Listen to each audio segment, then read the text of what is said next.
and free. O Canada, we stand on guard for thee. O Canada, we stand on guard for thee. Let the doors be open. Que l'on ouvre les portes. Statements by members. Déclaration de députés. À l'ordre. Order, please. L'honorable député de The Honourable Member for La Pointe-de-Lille.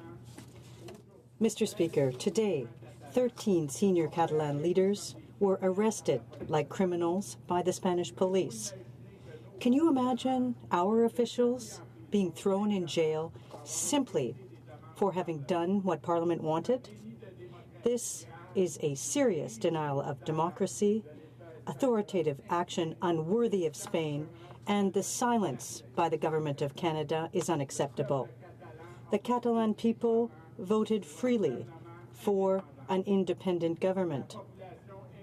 The people are demanding to have the same right to self-determination as all nations throughout the world. On behalf of the Bloc Québécois, I want to condemn Spain's undemocratic and repressive action, and I offer our support to the Catalan state in its democratic approach for independence. Long live freedom, long live democracy, long live Catalunya. The Honourable Member for Malpeque. This summer, the member for Pickering-Oxbridge and I embarked on a rural-urban riding exchange. As a long-serving member and as a new member, mentorship and exchanging perspectives played a key part. In Malpeque, we experienced the ingenuity of local entrepreneurs, the creativity of PEI's experiential tourism, and the quality of our national park. At Spring Willow Organic Farm, we handpicked potatoes, taking lessons from 90-year-old Joyce Lowe. The member for Pickering-Oxbridge can now identify the qualities of a good dairy cow. In Pickering-Oxbridge, we competed in a dragon boat race and saw the strength of local athletes. With entrepreneur Bernadette Recto, we embraced Pilates and felt how important exercise to mental health and well-being was. We attended the island dinner of the Lucy Maud Montgomery Society and reflected on our shared cultural heritage. The exchange left us with a broader perspective on the challenges we face and the diversity of Canadians. The Honourable Member for Medicine Hat, Cardston Warner. Mr. Speaker, business people in my riding are unanimous in their outrage at the Prime Minister and the Minister of Finance. These entrepreneurs and job creators are angry and deeply concerned over these tax proposals and the negative impacts they will have on their livelihoods and that of their employees. Hundreds of thousands of middle-class Canadians have been called tax cheats by a government claimed to represent them. The same government that killed family income splitting and cut rebates for children's activities has the arrogance to say they are protecting our economy. There is nothing fair about tax proposals that create a toxic Canadian business environment. Incentives for starting and building a company are now being punished. These business owners warn that companies will wind up business, entrepreneurship will drop, and companies will leave the country. Business people know this current government does not have a revenue or a tax loophole problem. They have an excessive spending problem. Mr. Speaker, it's time this government follow common sense and cancel this horrific tax grant. Thank you. Honourable Member for Whitby. This week I had my hair in braids, much like I've had for most of my childhood. However, Mr. Speaker, it has come to my attention that there are young girls here in Canada and other parts of the world who are removed from school or shamed because of their hairstyle. Mr. Speaker, body shaming of any woman in any form from the top of her head to the soles of her feet is wrong. Irrespective of her hairstyle, the size of her thighs, the size of her hips, the size of her baby bump, the size of her breasts, or the size of her lips, what makes us different makes us unique and beautiful. So, Mr. Speaker, I will continue to rock these braids for 3 reasons. Number 1, because I'm sure you'll agree, they look pretty dope.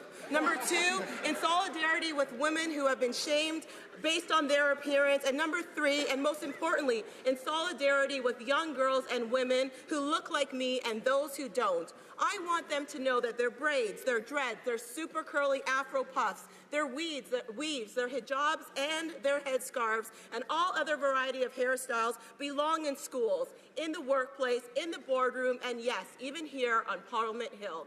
Thank you.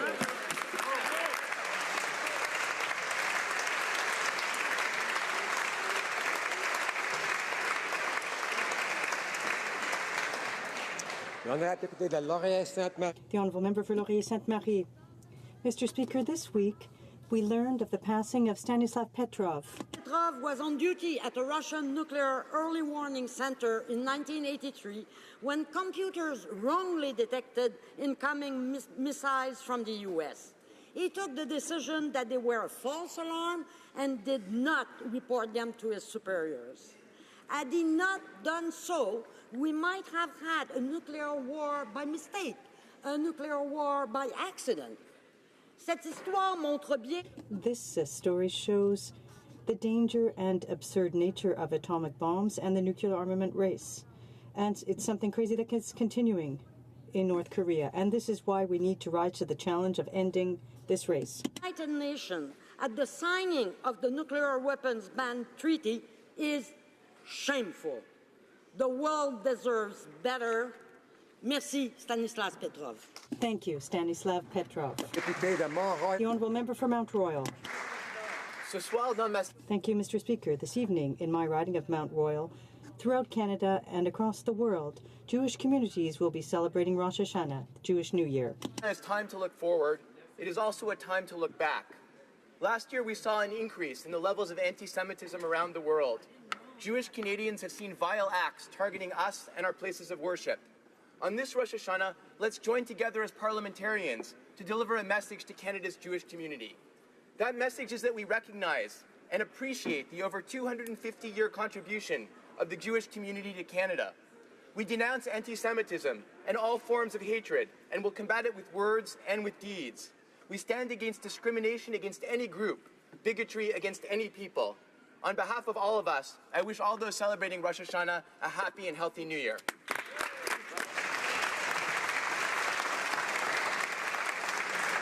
The Honourable Member for Kamloops, Thompson, Caribou. Mr. Speaker, on July 1st, across the riding of Kamloops, Thompson, Caribou, there was fun-filled celebrations for Canada's 150th. No one would have guessed that a week later, the anticipated summer would turn into the worst wildfire season in BC's history. Volunteers stepped up to the plate, providing food, shelter, and a safe place for evacuees. Others worked 24/7 to move animals big and small to safety. RCMP and firefighters bravely fulfilled their duties under very challenging conditions. This was not a short disaster period. As the days and weeks progressed, the stamina and perseverance of so many was inspiring. Long days, vacations forgone, and neighbor helping neighbor. Although the immediate crisis has diminished, the long-term recovery will be a challenge. My thanks to those who stepped up to the plate and our thoughts for those who lost their home and livelihoods. We commit to working through the recovery. The summer of 2017 will be remembered for how strong, compassionate, and determined we are.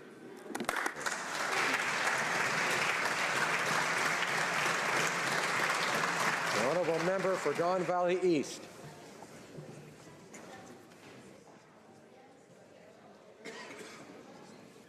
Order. Oh, it's a problem with the microphone. But the Honourable Member for Don Valley East. Mr. Speaker, in 2007, this House unanimously adopted a motion presented by the late Honourable Mauril Balanger to declare October as Islamic History Month. Islamic History Month recognizes the important contribution of Muslims to Canadian society, their cultural diversity, and the importance of fostering great social cohesion. On September 25th, the Toronto District School Board is launching Islamic History Month at the Aga Khan Museum, located in my riding of Don Valley East. The Aga Khan Museum presents insights on the history of Muslim civilizations through various activities, events, and exhibitions that act as a catalyst for mutual understanding. As we celebrate the 10th anniversary of the Islamic Heritage Month, I encourage people from all backgrounds to take the opportunity to learn about the history and diversity of the Muslim people. Thank you. Honourable member for Toronto Danforth. Mr. Speaker, this week is the start of a new year. Kids are back to school, the harvest season is in full swing, members of Parliament are back in this place, and it is Rosh Hashanah. It is my favourite time of the year. On Sunday, I enjoyed participating in the community Rosh Hashanah luncheon at the Bernard Battelle Centre, hosted by CIJA and the UJA Federation of Greater Toronto. Together with the members from York Centre, Richmond Hill and Willowdale, and Toronto Mayor John Tory, we served lunch and shared a meal while learning about poverty in the Jewish community. I hope everyone celebrating Rosh Hashanah enjoys some time with family, friends, and community. This is a great time to enjoy some tasty local honey and apples, and my Danforth Rosh Hashanah tradition would not be complete without some honey-soaked lukamatis. I wish everyone a new year of sweetness and prosperity. Shana Tova. Here, here.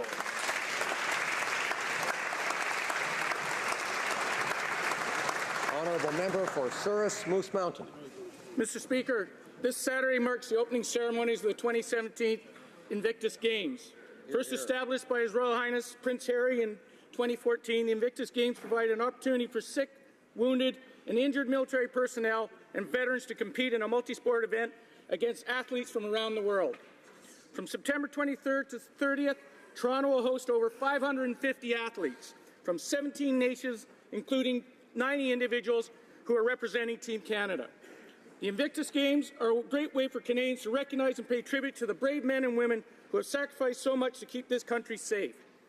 They, as well as all their families, deserve the utmost respect and honour. I encourage everyone in this House and all Canadians to attend and watch the Games to show your support for these outstanding athletes. Invictus is Latin for unconquerable, and these competitors certainly embody that spirit. I will conclude with the Invictus motto, I am. I am the master of my fate. I am the captain of my soul. Here, here.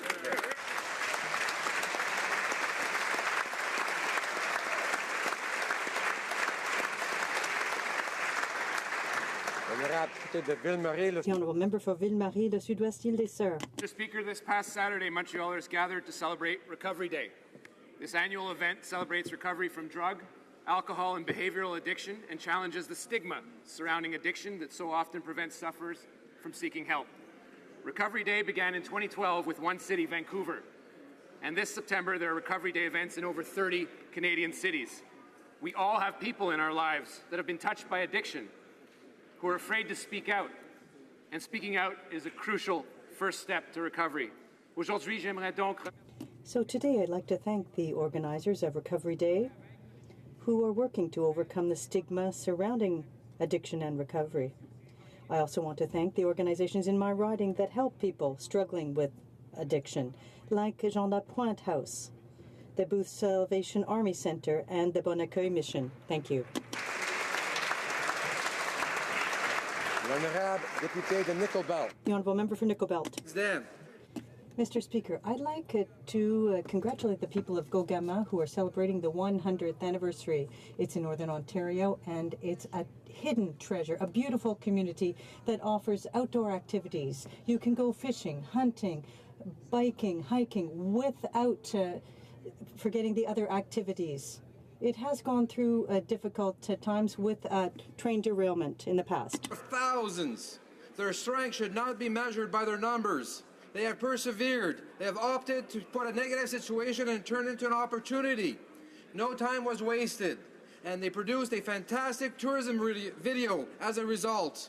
I'm incredibly proud of Gogama and its residents for their triumph over tragedy. Gogama, joyeux 100e anniversaire. Happy 100th anniversary. I'm convinced that with your determination, there will be prosperity for the next 100 years. Thank you.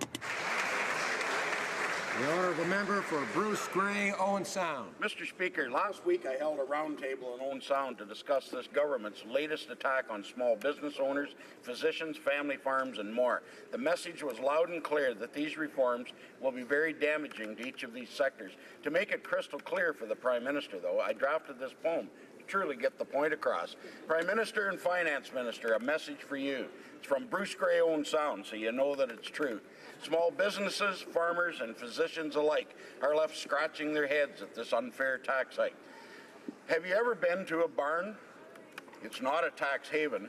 Your proposals will tax hard-earned money that we've been saving.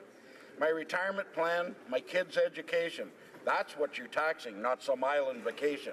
Small businesses and doctors, they're not some tax cheat. They're out creating jobs and making ends meet. So Prime Minister and Finance Minister, please don't be so sinister. Abandon this plan. It's unfair to administer.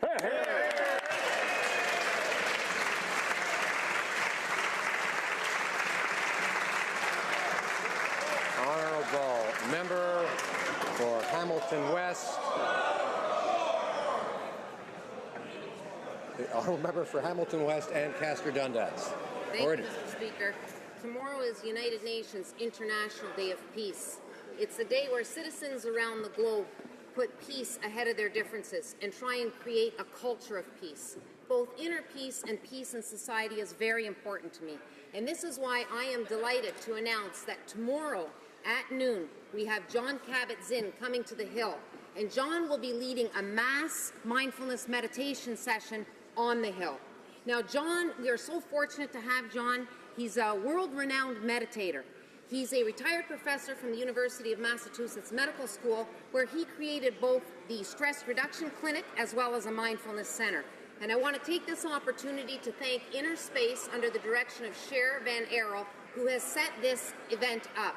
Mr. Speaker, I cannot think of a better event to attend on the International Day of Peace than a mindfulness session with John Kabat-Zinn. I know that I will be surrounded by fellow MPs, and I'm hoping the lawn is full.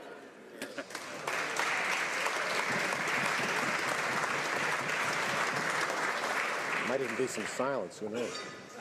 The honourable member for North Island Powell River.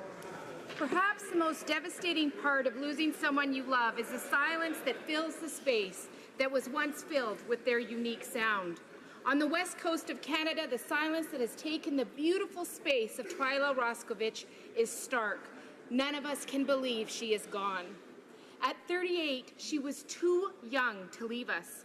An independent filmmaker focused on protecting wild salmon, Twyla directed multiple films. Perhaps the most well-known was Salmon Confidential. I had the honor of knowing Twyla for many years. What I will always carry with me was her determination to make sure the voices that were often silenced were heard, her absolute love for her 4-year-old daughter Ruby, and the trips on the ferry from Powell River with her father Glenn, whose absolute pride and love for his daughter touched me profoundly. I hope in this time of grief her loved ones know we are all holding you up with our love. Thank you, Twyla. For the short time you were here, you made a world of difference.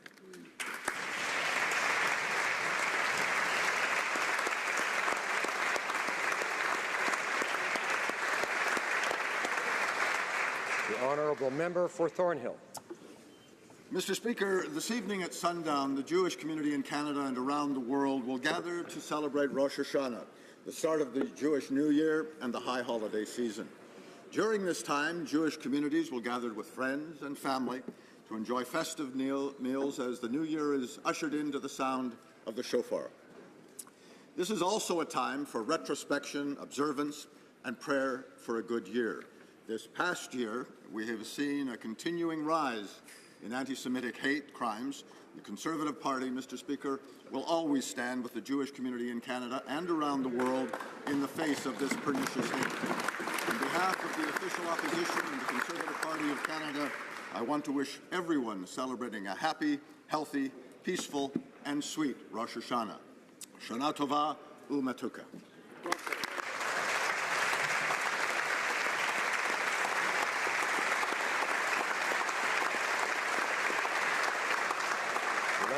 Député de Pontiac. The honourable member for Pontiac. Mr. Speaker, my intention in rising today was to highlight Mexican Independence Day, which is celebrated on September 16th by some 100,000 Canadians of Mexican origin, including my wife and family.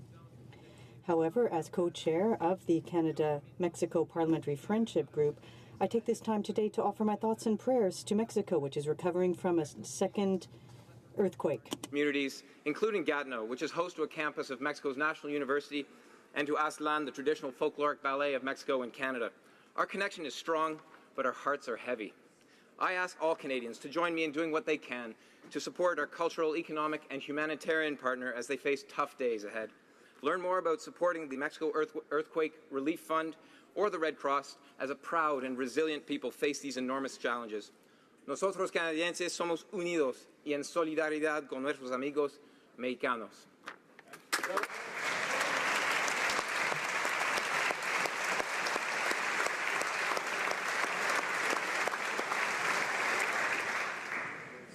Questions orales, oral questions. The Honourable Leader of the Opposition.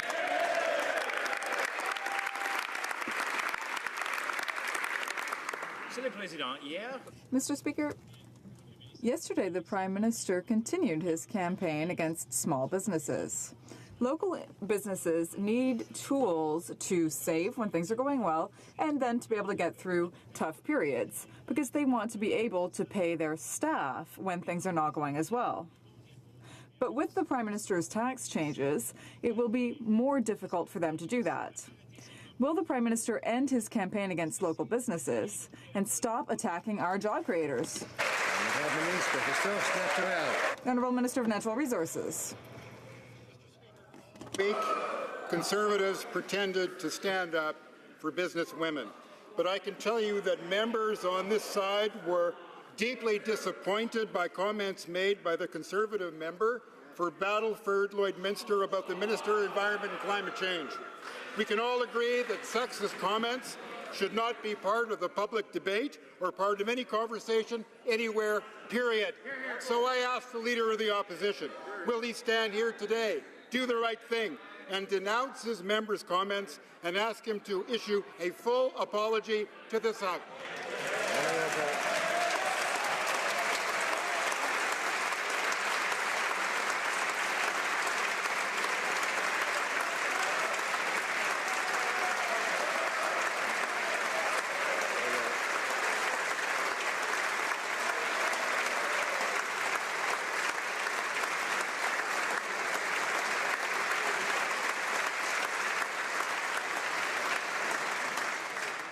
Leader of the Opposition.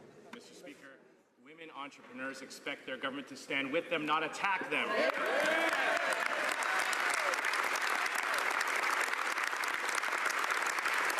Prime Minister doesn't seem to understand that his tax hikes will mean fewer jobs, fewer working hours, and lower salaries and benefits for workers employed by small and local businesses. So here's a lesson for the Prime Minister. When he raises taxes on businesses, he makes it harder for them to grow and hire more workers. Right. And he makes it harder for them to invest in new startup businesses that would create even more jobs. Why is the Prime Minister putting up roadblocks for job creation? Honourable Minister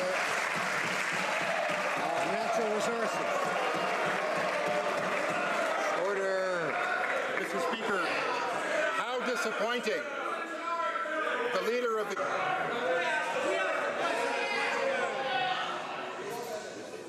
Order. Order.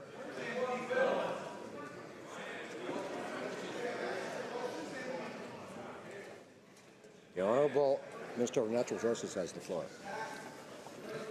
Mr. Speaker, it's very disappointing that the Leader of the Opposition will not denounce these statements and not show that the Leader of his entire caucus understands how inappropriate those comments were and ask the member to apologize to all members of this House and all Canadians today.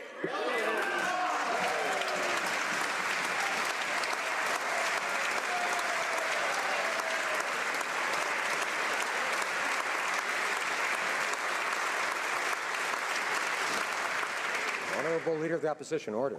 Mr. Speaker, while answering media questions yesterday, the Prime Minister described his, quote, family fortune, which is held in at least 3 separate numbered companies. Must be nice. Shockingly, he confirmed that he will not be affected by the tax changes he claims are intended to make wealthy Canadians pay more. So while the Prime Minister is going after local plumbers, mechanics, and farmers, he's bragging that he won't be affected. So how is that fair? Honourable Minister of Natural Resources.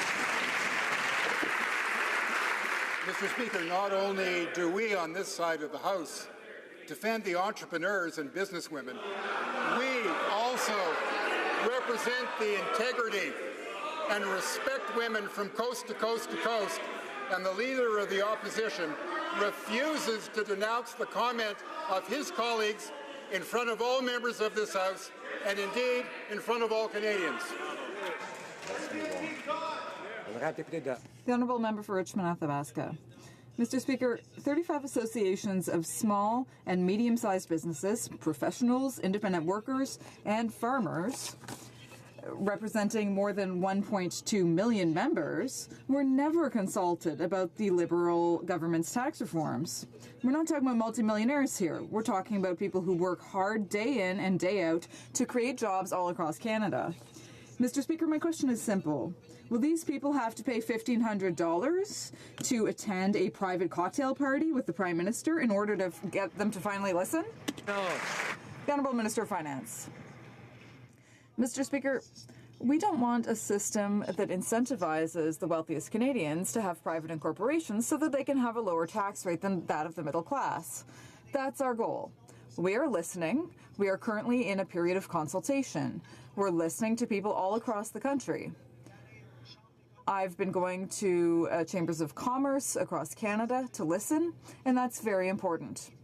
We will continue to listen to ensure that our measures attain our necessary objective of having a fair tax system. The Honourable Member for Richmond-Athabasca. Mr. Speaker, here's a real example. Joseph, who's a small business owner, wrote to me yesterday on Facebook, and this is what he said. I kept my company afloat for a long time, but the tax changes will force me to liquidate my equipment and shut down. The Liberal vision is a way of helping big companies and kill off the small ones. That's the truth, Mr. Speaker. It's not by taxing small companies more that the government will help Joseph or families across Canada. Will the minister back off on from his unfair tax reform? The Honourable Minister of Finance. Mr. Speaker, the truth is that we now have a system that encourages rich people to have corporations so that they can have a lower tax rate than that of the middle class. That is the truth. That is the situation. We want to be sure that our system is fair. We have listened to small business owners to ensure that the system will continue working for them so that they can continue to make investments in their businesses. That's very important, and we're here to listen. Député d'Outre. The Honourable Member for Outremont. Mr. Speaker, yesterday the Prime Minister left the door open to joining American ballistic missile defense just 1 month after saying the Liberals would not change their position against such a system. The system is dangerously unreliable, exorbitantly expensive, and it may well just spur a nuclear arms race. And just last week, the Canadian Deputy Commander of NORAD warned clearly the extant U.S. policy is not to defend Canada. So how has Trump convinced the Liberal government to keep this one on the table nonetheless? The Minister of National Defence. Mr. Speaker, the security of Canadians and the defence of North America are of the utmost importance to the Canadian Armed Forces and to our government. Our new defence policy recognizes the growing threats of ballistic missiles and commits to continue to working actively with the United States and looking broadly at all threats to North America as we look at NORAD modernization, but the policy has not changed yet. The Honourable Member for Outremont. I'm not sure I follow the government's logic, Mr. Speaker. The Liberals oppose the UN Treaty on Nuclear Disarmament, but they're leaving the door open to possibly participating in a system that is ineffective and dangerous and which will precipitate an arms race. Is this the Liberals' foreign policy? Accept the warmongering rhetoric of Donald Trump, who promised fire and fury, instead of participating in diplomatic efforts with more than 120 countries? What kind of a world do they want to live in, Mr. Speaker? Honourable Minister of Transport. Mr. Speaker, you can be sure that our goal is nuclear disarmament, and we are working hard to attain that objective with concrete measures. For the first time in 2016, Canada brought together 159 countries to sign the Treaty on the Dissolution of Fissile Materials, and that included both nuclear and non-nuclear country signatories. That's a concrete step that we're taking toward disarmament.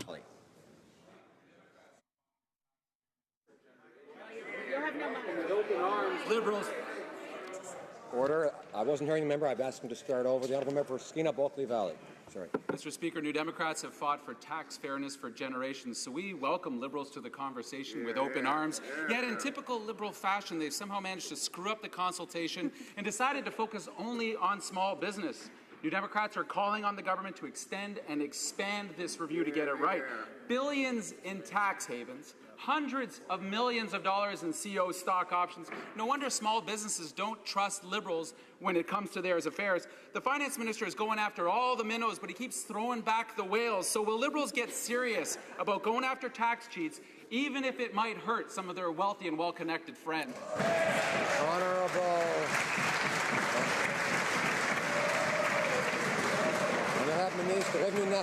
The Honourable Minister of National Revenue.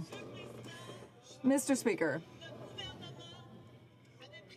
our government said during the last election campaign that we would attack the problem of tax evasion. In our last two budgets, we invested more than $1 billion, which allowed us to get back $13 billion, Mr. Speaker. We've started the work and we're going to continue it, Mr. Speaker. The Honourable Member for Rosemont-la-Petite-Patrie. Mr. Speaker, if they were serious about tax fairness, they would have respected their promise to close loopholes for CEOs, Mr. Speaker. I'm sure you've all heard fishing stories. Well, I have a strange one for you. Normally, if you're fishing, you throw back the little fish and you keep the big ones. But the finance minister, strangely, is doing the opposite. He's throwing back the big fish and just keeping the little ones. Why are the Liberals targeting just small businesses? And they're not going after their Bay Street friends and big CEOs. The Honourable Finance Minister. As I said, we don't want to have a system that encourages the richest to have corporations so that they will have a lower tax rate than the middle class. But listen, what we did over the last 2 years is we reduced taxes for the middle class. We taxed the 1% more. We added the Canada Child Benefit. We added $1 billion for the CRA to close loopholes. And these are measures that aligned with the NDP. Now we want to continue with a fair system. Carlton. The finance minister wants to double tax the investment income of small businesses for a total of 73%. But public corporations, those trading on the stock market, are exempt from this new double tax, so they will keep paying the current lower 55% on their passive investment income. How is it fair for the pizza shop owner to pay a higher tax rate than will pay the millionaire owners of public companies like, say, Morneau Chappelle? Order.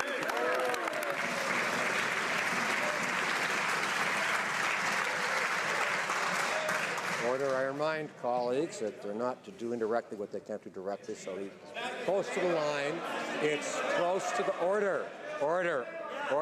So we're coming close to the line here, I said. Order. The Honourable Minister. Order. The Honourable Minister of Finance. Mr. Speaker, again, what we're talking about here is a system that encourages wealthy individuals to arrange their taxes in an incorporated way so they can pay a lower rate of tax than middle-class Canadians. That's what we're trying to get after here. We are working hard to make sure that we listen to Canadians, to understand the concerns of those people that are looking at this measure and how it might affect them. But we want to be absolutely clear. Our goal is to have a system that is fair, one that makes sure that we don't encourage the wealthy to have a lower tax rate than the middle class. Member for Carleton. Actually, that's precisely the system they are now creating. In fact, while the finance minister and the prime minister have gone around accusing our mechanics, our farmers, and pizza shop owners of playing games to avoid paying their fair share of taxes, in fact, they're imposing a much higher tax rate on those small business owners than is paid by the owners of much bigger companies on Bay Street. If a 73% tax rate is so fair, then why is he only applying it to the little guys on Main Street and none of his big friends on Bay Street? Honourable Minister of Finance. Mr. Speaker, we want to make sure we don't have a system that encourages the wealthy to take up an approach that's going to make sure they have a lower tax rate than the middle class. We're going to stay on top of this. So we are making sure that misinformation and inaccurate facts are dealt with.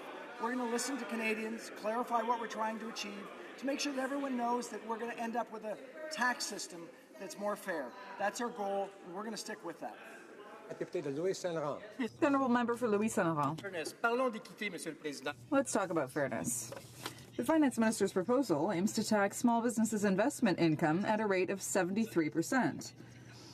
That means that in my riding, there's a businesswoman named Deanne who owns a garage who's going to be paying 73%, while the big bankers and those who own big companies like Morneau Chapelle, well, they won't be paying the same. Can the minister say that that is fair, that a small business owner pays 73% but not billionaires? Good to know. Honourable Minister of Finance. We want to make sure that we have a system that's fair. We want to make sure that wealthy Canadians can't choose an approach that's going to allow them to have a lower tax rate than other Canadians. We also want to make sure that small business owners have the ability to invest actively in their business, because we are seeking to ensure that our economy can continue to grow. We're going to listen to people to make sure we get this right. But again, we're going to follow through with measures that will ensure that all Canadians can see that our system works for our country. The Honourable Member for Louis Saint Laurent. Mr. Speaker, if we want things to be fair, then small business owners shouldn't be overly penalized by this government, which is greedy when it comes to taking small businesses' money. Once again, in my riding, there's a businesswoman named Manon who owns a restaurant not too far from where I live, and she's going to have to be paying 73%, while Bay Street billionaires like Morneau Chapelle, well, they don't pay 73%. Does the minister think that's fair? The Honourable Minister. As we know, there are situations in our country where wealthy Canadians can find a way to incorporate so they can pay a lower rate of tax than middle-class Canadians. We know that that's not appropriate. I am happy to continue to talk with Canadians, to listen to them. Over the course of the next week, I'll be having a teletown hall with Canadians so they can talk to me and give me a sense of their concerns and their issues. People will have questions. We're looking forward to listening, but we will move forward to make sure that this system is fair, that it works for small businesses and for all Canadians. Member for Milton, order. Mr. Speaker, the last 2 weeks I've spoken to Canadians in Nova Scotia, New Brunswick, Newfoundland and Labrador and Prince Edward Island, and they've shared with me the stories about how they're going to be impacted by these tax changes. Now, Mr. Speaker, I met Andrew, who is an apple farmer in New Brunswick, and he explained to me that his problem is this, that he will at some point in time, because of this impact, choose between his employees and his families. Now, Mr. Speaker, I don't think that under the minister's plan, Andrew being in a case where he has to think about one or the other is very fair. And I want to know why the finance minister is forcing Andrew to pay a 73% tax that not even millionaire owners of Morneau Minister of Finance. Mr. Speaker, as I've said, we are looking towards a system that does not encourage wealthy Canadians to incorporate, so they have a lower tax rate than middle-class Canadians. What we're trying to make sure is that people can invest in their business over the long term. That's our goal. We're certainly listening to people across the country to make sure that they will continue to invest in business, to create jobs, and to ensure that we have a healthy economy for this generation and the next. But the next generation, like this generation, deserves a fair tax system. Honourable Member for Milton. Thank you, Mr. Speaker. Mr. Speaker, in one ear and out the other. That's what kind of listening we're having there. CFIB released figures showing that 2/3 of Canadian small and local businesses make less than $73,000 a year, Mr. Speaker. 2/3 of Canadians. Now, this just in. Interestingly enough, yesterday, Mr. Speaker, Morneau Chapelle declared a cash dividend to shareholders. Now, I'm wondering, why is the finance minister forcing small businesses to pay a 73% tax when even the millionaire owners and shareholders of Morneau Chapelle will not have that on their dividend? Honourable Minister of Finance. Mr. Speaker, again, what we believe is important.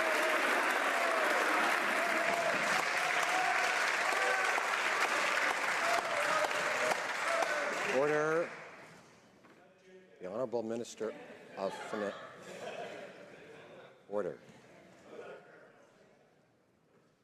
The Honourable Minister of Finance. Mr. Speaker, again, we want to make sure that our system is fair. We want to make sure that it doesn't encourage people to incorporate wealthy Canadians so they have a lower tax rate than middle-class Canadians. We also want to make sure that we don't have a situation where some people that are, frankly, very well compensated pay a lower tax rate than others. The members opposite may be comfortable with that because that's a system that they were in before this government came into power. But we know that a fair system requires all Canadians to find themselves in a situation where they can actually have opportunities that should be available to all Canadians. Honourable Member for Essex. Mr. Speaker, Canada is the most sued country in the world under investor-state dispute settlement provisions in NAFTA's Chapter 11, allowing companies to sue governments over anything they believe has reduced their profits. The threat of Chapter 11 challenges has had a chilling effect on government action and eroded our democracy. Numerous stakeholders insist Chapter 11 should be removed. And today, an ECOS poll reported that 63% of Canadians agree. Our trade deals cannot put profits before people. Will the minister finally listen to Canadians and eliminate Chapter 11? Honourable Parliamentary Secretary for Canada-U.S. Relations. Mr. Speaker, Canada welcomes the modernization of NAFTA in support of our middle class and those working hard to join it. Our objectives for a modernized NAFTA include reforming the investor-state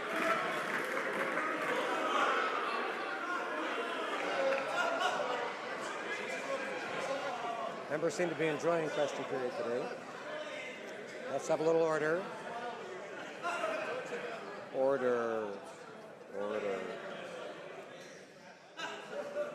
The Honourable Parliamentary Secretary has the floor.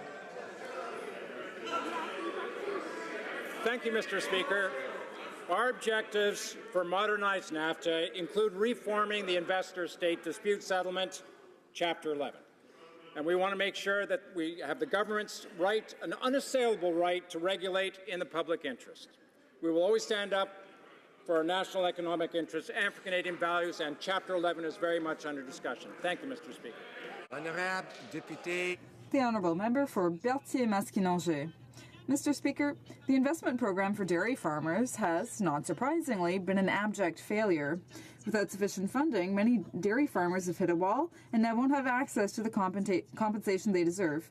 Absurdly, in less than a week, the program already allocated $125 million out of a total of $250 million, while the losses are estimated at least $750 million.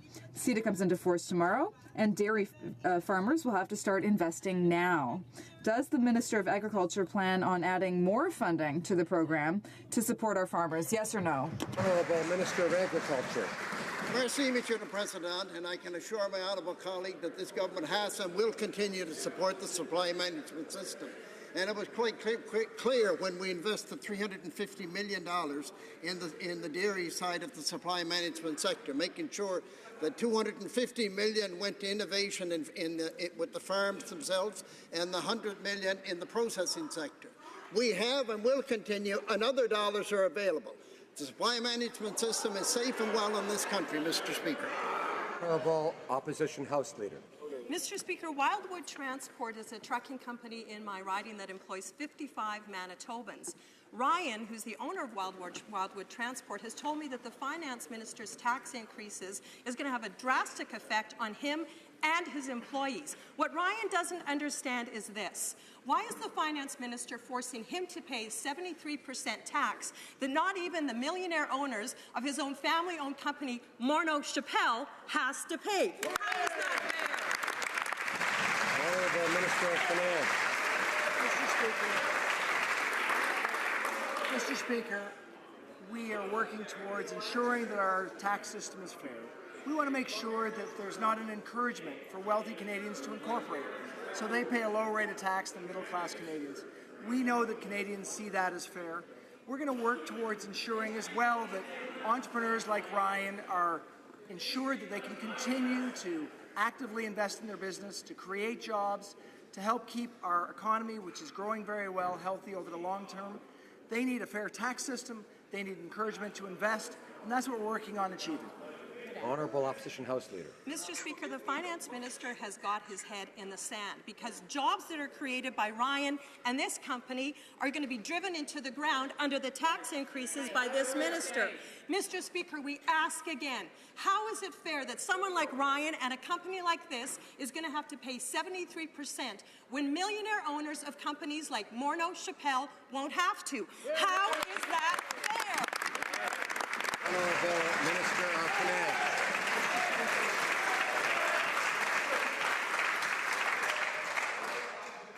Mr. Speaker, we know that having a system that's fair is critically important. We know that a system that favors the wealthy over the middle class just doesn't work. We know that the members opposite were happy to have a system where the wealthiest might have had a lower tax rate than the middle class. We're not comfortable with that. We want to move forward with measures that will encourage investment, but make sure that our tax system is fair. We want to ensure that wealthy Canadians don't have an encouragement to have a lower tax rate than the middle class, and we'll follow through with that goal. Order. The honourable member for Chilliwack Hope. Mr. Speaker, the Finance Minister is proposing to tax the investment income of small business owners at a rate of 73%. That means that Boyd Yamamoto, the owner of Sardis Health Foods in Chilliwack, will now be punished after years of hard work for setting aside money for his retirement. Why is the Finance Minister forcing Boyd to pay a 73% tax that not even the millionaire owners of Morneau Chappelle will have to pay? How is that fair? Honourable Minister of Finance. Mr. Speaker, having a system that encourages the wealthiest among us to incorporate. Order.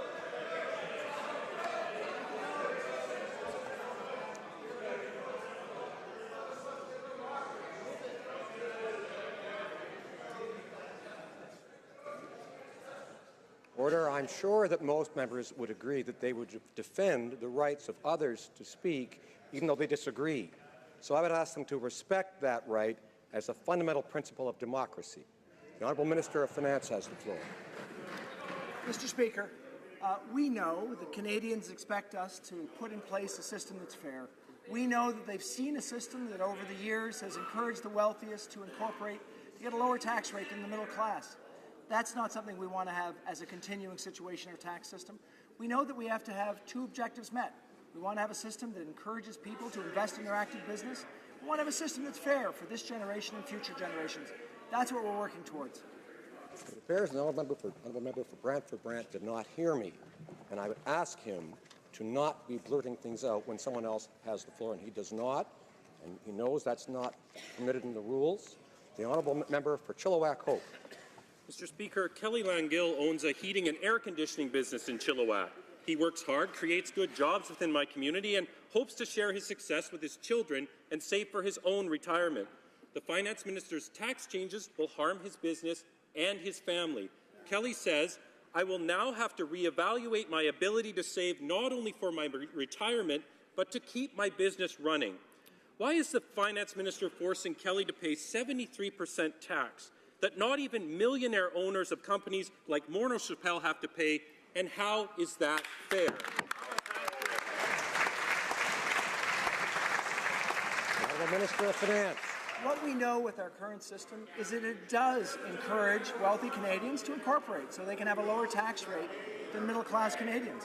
What we also know is important is that we need to continue to listen to Canadians to make sure that as we put these measures in place, that they'll continue to be incented to make investments in their business. We want to achieve that at the same time as making sure that our system is fair. We know that those two goals can both be achieved, and that's why we're out listening to Canadians to make sure that we actually achieve them. The honourable member for Laurier St. Marie. Mr. Speaker, there are serious allegations that the weapons used by Saudi Arabia against civilians were Canadian weapons. Affairs launched an investigation and promised that she would take action if it was confirmed. But later, the Saudi ambassador to Canada himself confirmed the allegations. So When can we expect the results from the minister's investigation, and what actions will she take now that the allegations have been confirmed by the Saudis themselves? Honourable Parliamentary Secretary to the Minister of Foreign Affairs. Thank you, Mr. Speaker. The members should know that we are absolutely committed to the defence of human rights at home, and abroad. We deplore human rights abuses everywhere around the world. Canada expects the end user of any and all exports to abide by the end-use terms in issued export permits. The Minister has asked for a review of the situation, and officials have been actively seeking further information on the allegations. I can confirm that no new export permits have been issued for vehicles to Saudi Arabia. We have expressed our concerns to the Kingdom of Saudi Arabia and its security operations that they respect international human rights law. The honourable member for Belleuil-Chambly. Mr. Speaker, talking about all talk and no action, the finance minister didn't put a penny in the budget to fix cases of mistaken identity on the no-fly list. His caucus members, including members, called on the minister to correct this situation. People have had to cancel family trips, and business people are seeing their time wasted. Keep its promise and implement and fully fund a proper redress system for the no-fly list, and once and for all end this victimization of children and business people. The Minister of Public Safety.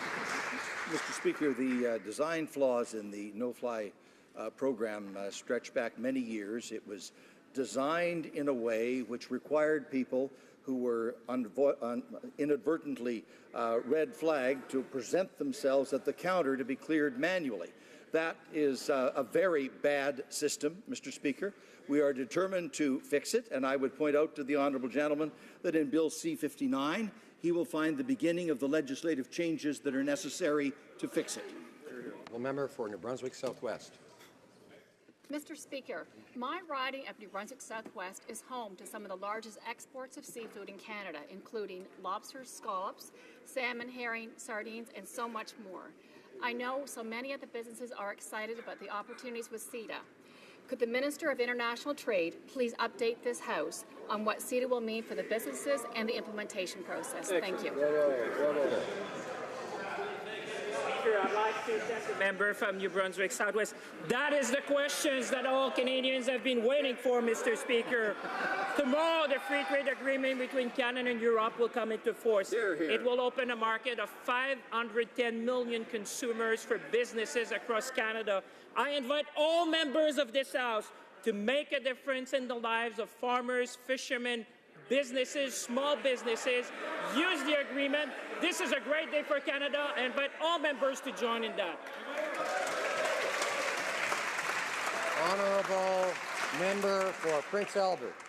Mr. Speaker, yesterday I had an opportunity to chat with Terry, a grain farmer from my riding, after his conversation with the Finance Minister about Liberal tax changes. The Minister said nothing to alleviate Terry's concerns for his livelihood. These changes mean that Terry's retirement is in jeopardy. Why is the Finance Minister forcing Terry, an independent grain farmer from Nipawin, Saskatchewan, to pay a 73% tax that not even millionaire owners of Renault Chappelle will have to pay? How? How is that fair?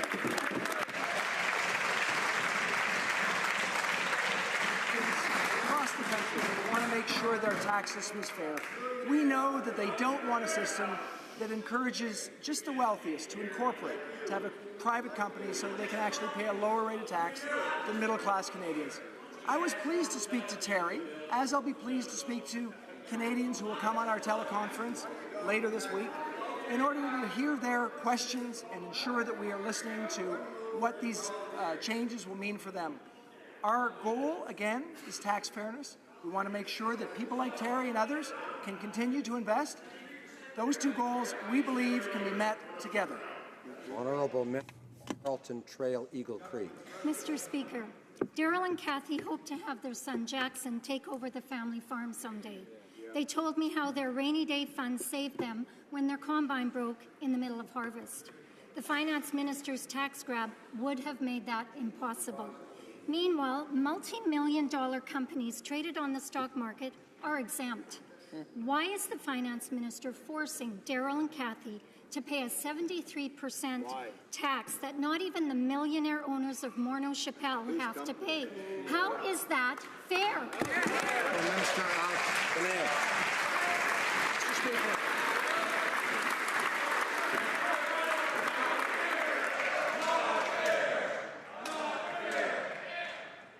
The Honourable Minister of Finance. Order. Mr. Speaker, a tax system that favors the wealthy over the middle class isn't one that we see as fair. We want to make sure that as we move forward to have a fairer tax system, that it really does continue to enable farm families, fishers, people across the country to be successful. We're listening to people across the country to make sure that there aren't unintended consequences. Clearly what we're after is making sure that the wealthiest Canadians don't have an advantage to have a lower tax rate than middle-class Canadians. We'll continue with those goals while we listen to farmers, while we listen to people across the country about their... The Honourable Member for Banff Airdrie. Mr. Speaker, the Liberal tax changes will affect hard-working Canadians like Alison and her husband, who, despite the downturn in Alberta, have gotten up, dusted themselves off, and started again. Alison's husband lost his job, and she was a stay-at-home mom of 4 kids who substitute taught, but then she suffered a stroke and couldn't work. And despite all of this, they carried on and they started a small business. And these new Liberal tax changes will devastate that dream. So why is the Finance Minister forcing Alison to pay a 73% tax that not even millionaire owners of Morneau Chappelle will have to pay? Maybe he can try answering now. How is that fair? Honourable Minister of Finance. Mr. Speaker, I'm pleased to have the opportunity again to say that what we want is a tax system that is fair. We want a tax system that doesn't encourage the wealthiest to incorporate so they can have a lower tax rate than middle-class Canadians. That's what we're working towards. We're going to listen to small business owners, to people across the country, because we want to correct the misinformation that's out there suggesting that they'll be in a worse-off situation. We want to make sure that wealthy Canadians don't have advantages not available to the middle class, while encouraging people to continue to invest in our economy, an investment that's going well, as we can see with the growth in our economy right now. Member for Beauport-Limoilou. Mr. Speaker, the Finance Minister is proposing to slap a 73% tax on small business owners' investment income. That means that Eric Boisvert's company, Impression Stratégique in Beauport, in my riding, has a dismal outlook because of this government, not to mention the fact that these Liberal tax hikes could lead to wage cuts and even job losses at the company. Why is the Finance Minister forcing Eric Boisvert to pay a 73% tax that not even the millionaire owners of Morneau Chappelle have to pay? Mr. Speaker, how is that fair? The Honourable Finance Minister. The notion of what's fair. We don't want a system that encourages the wealthiest to incorporate so they pay a lower tax rate than the middle class. That, we think, is not fair. The fact that the members opposite believe that it's fair for the wealthiest to pay a lower tax rate than the middle class is something that we don't understand. So we're going to move forward with a system that encourages people to invest in business, but a system that allows all Canadians to have opportunities with a fair tax system. The Honourable Member for Vancouver East. Canadians knew that Trump's anti-immigrant policies would create a climate of fear in the U.S. In August alone, over 5,000 asylum seekers crossed into Quebec, and it doubled in BC. NGOs are left grappling with this without any additional resources. At committee, Liberal MPs have shut down debate on this issue not once, not twice, but 4 times. Will the government finally agree to work with all sides of the House to develop a comprehensive and humanitarian approach to this critical situation? Honourable Minister of Immigration. Very happy that the member opposite has asked me that question, because it gives me a chance to highlight some of the actions we've taken to deal with this unusual situation. We've mobilized the Government Operations Centre to mobilize and coordinate actions across government. We've been able to work seamlessly with the provinces of Quebec and Ontario under the federal task force. We have processed and increased the capacity of IRCC office in Montreal in order to be able to improve the processing of asylum seekers and their claims from months to days. We have fast-tracked the processing of work permits in order to minimize the reliance on social assistance and provincial social programs. Throughout this process, it is evidence that we had we have planning, it shows early mobilization and seamless. Honorable Député d'Hochelaga. The Honourable Member for Hochelaga. Mr. Speaker, 14 people living in a two-bedroom with mouldy walls is a reality for too many on-reserve households. And for those who decide to leave, well, they face exclusion, discrimination, and homelessness. The Prime Minister's been all talk for 2 years. It's time for some action. Will the Minister partner with Indigenous people on a targeted strategy and immediate funding to address the growing Indigenous housing crisis? The Honourable Minister. Mr. Speaker, I am honoured to rise in this House as Canada's very first Minister for Indigenous Services.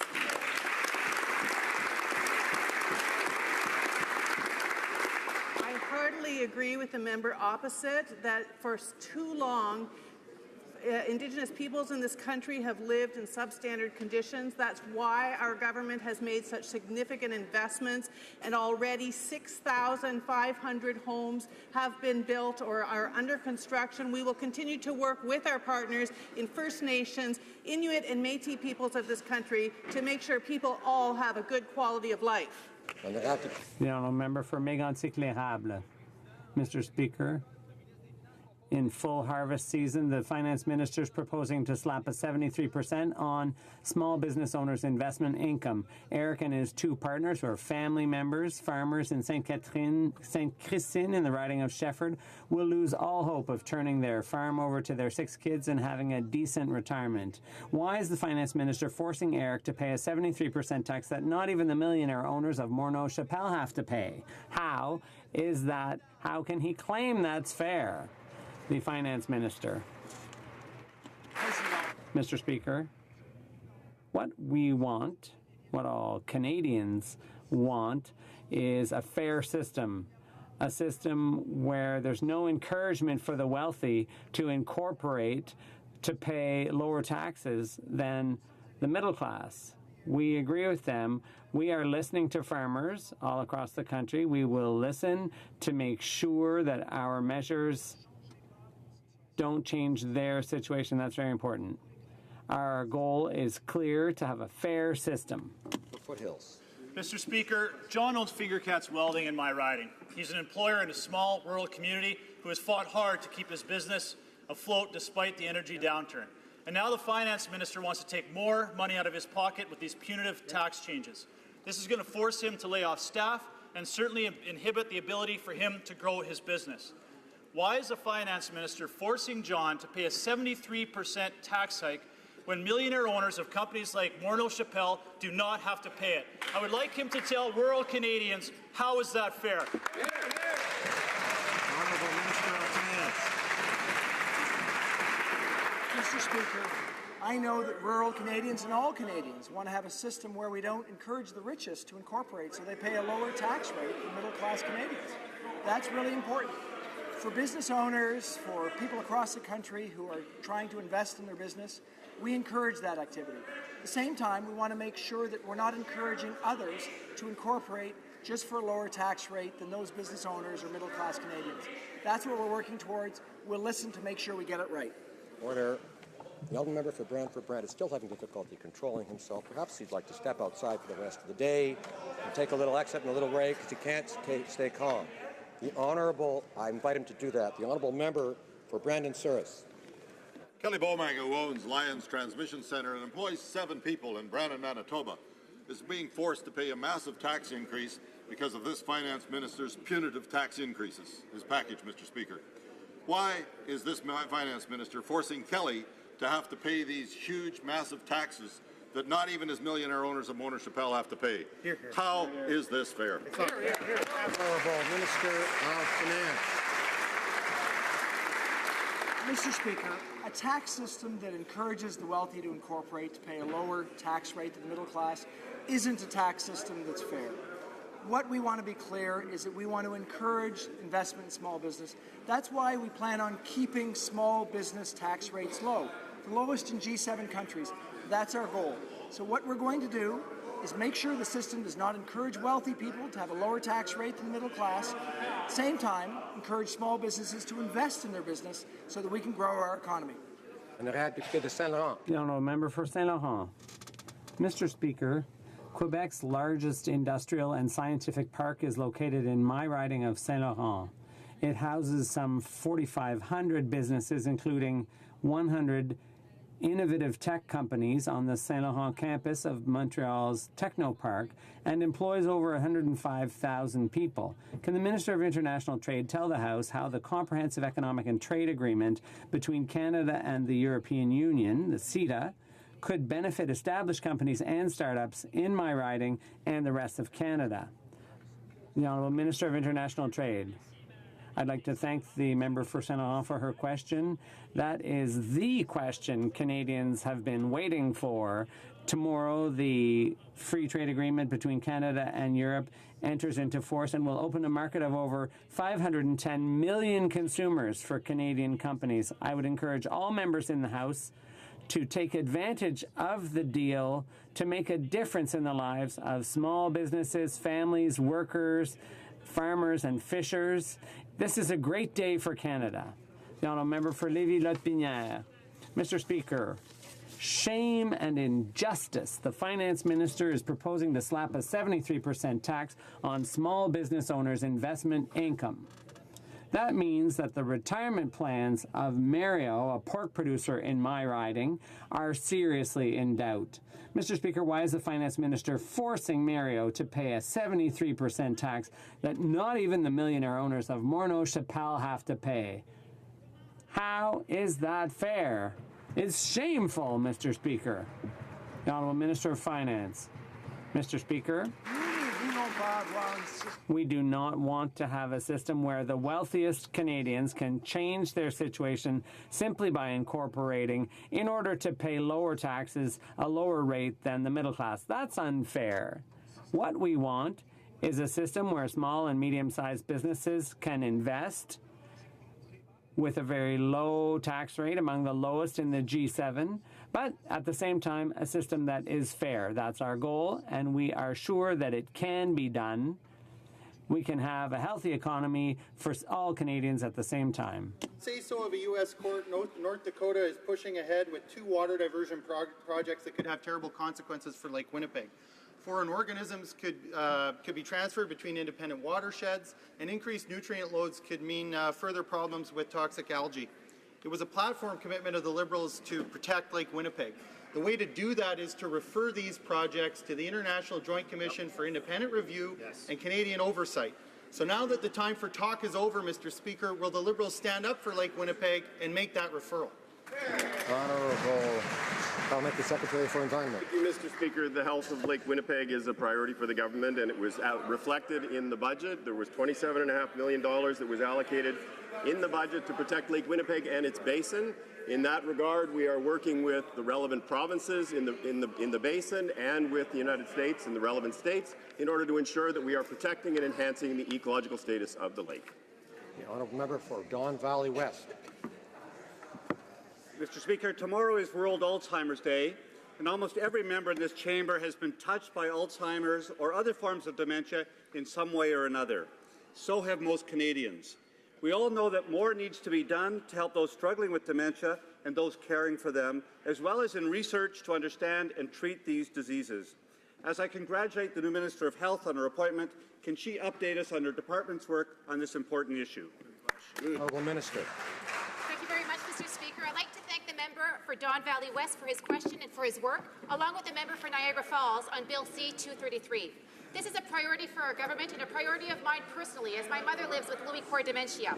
This is why we're continuing to contribute $42 million to Baycrest Health Science to support new research and development, testing and scale-up of products and services for brain health and aging.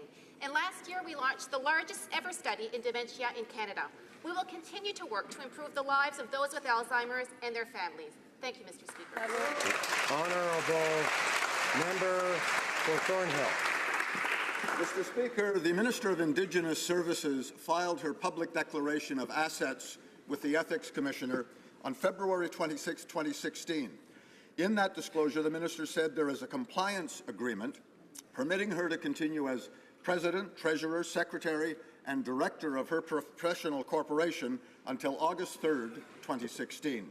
Mr. Speaker, did the minister recuse herself from any discussions involving these tax changes between November 4th, 2015 and August 3rd, 2016?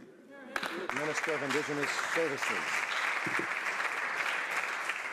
Mr. Speaker, I am pleased to respond to that question. I didn't hear all of the details of the question, but I'd be happy to speak to the member afterwards. I was not involved in the discussions related to the tax changes. I did have a medical professional corporation and it was closed down.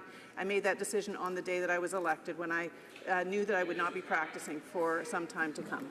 Honourable Member for Saanich Gulf Islands.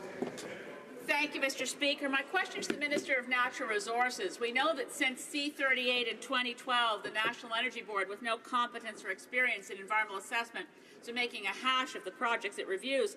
2 expert panels have now recommended that we take the National Energy Board out of environmental assessment. I think the National Energy Board may be nailing its own nails in its coffin with the recent approval of a Spectra natural gas pipeline against the advice of Environment Canada's Concern for Endangered Species.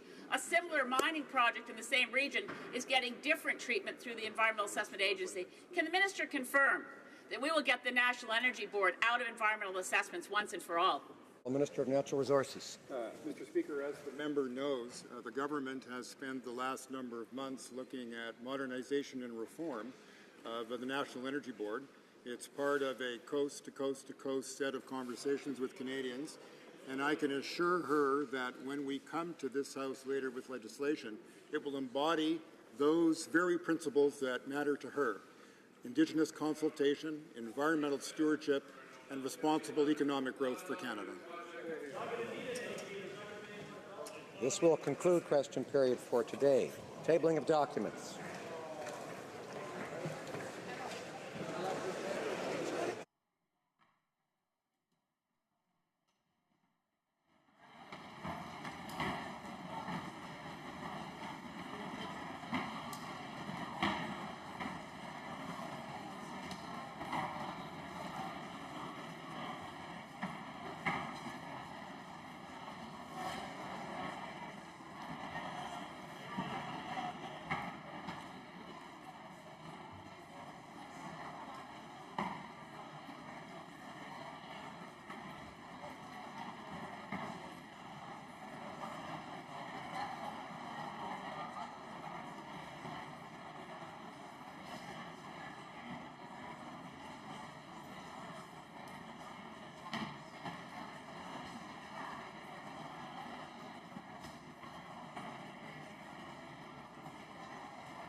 Lord.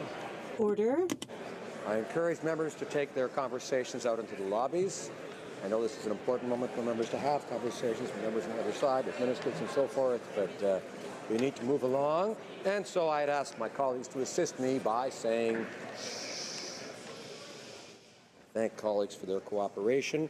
Tabling of documents. The Honourable Parliamentary Secretary to the Minister of Foreign Affairs. Thank you, Mr. Speaker. It's a pleasure for me to take the time needed to table these documents on behalf of the Minister of Foreign Affairs pursuant to Standing Order 32-2.